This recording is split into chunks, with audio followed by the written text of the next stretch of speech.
Time to switch to the Ferris cutting blade. Yes, there are carbide tip blades that will cut through mild steel.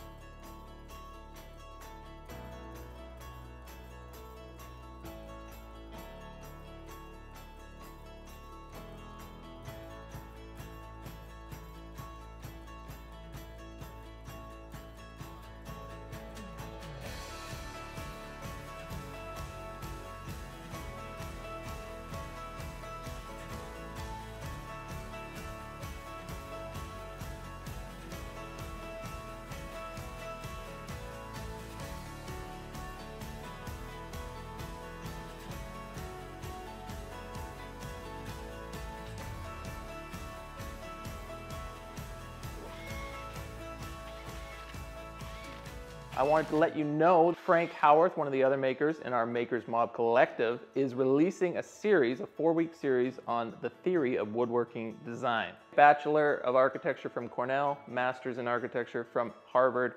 He is going through a whole series that's going to show you how to design your projects and all the things you want to be thinking about and taking into account as you build and create things. Make sure you are signed up to the Makers Mob by Friday the 25th at midnight because the series gets released on Saturday the 26th. Click the link in the description box below and make sure you do not miss out on that wealth of information.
All right, thank you so much for watching this video, guys. If you enjoyed it, please give it a like. Make sure you subscribe, hit the little bell icon, leave a comment, and stay tuned for the next video, which will show these doors being built and installed. Massive double doors, 5 foot by 9 feet tall. Don't think I've ever built a door this big, but they're amazing. Okay, so don't miss that. And also, before I go, I wanted to let you know that one of our makers at the Makers Mob, Frank Howarth, I know much of you probably follow him, he is releasing a Theory of Woodworking Design series. So if you are trying to explore this whole woodworking thing and you want to know how to start designing projects, he's kind of the guy that you want to learn from, because he got his bachelor's at Cornell in architecture and his master's from Harvard in architecture, so he probably knows what he's talking about. So if woodworking is important to you at all and you want to develop your skills in this, this is a great place to start, okay guys? So click the link in the description box below and learn from Frank. The guy is a wealth of knowledge and experience and builds amazing stuff. Sign up closes Friday the 25th at midnight and the event starts Saturday on the 26th. So buckle up and prepare to get edumacated. Until the next video, guys, Samurai out.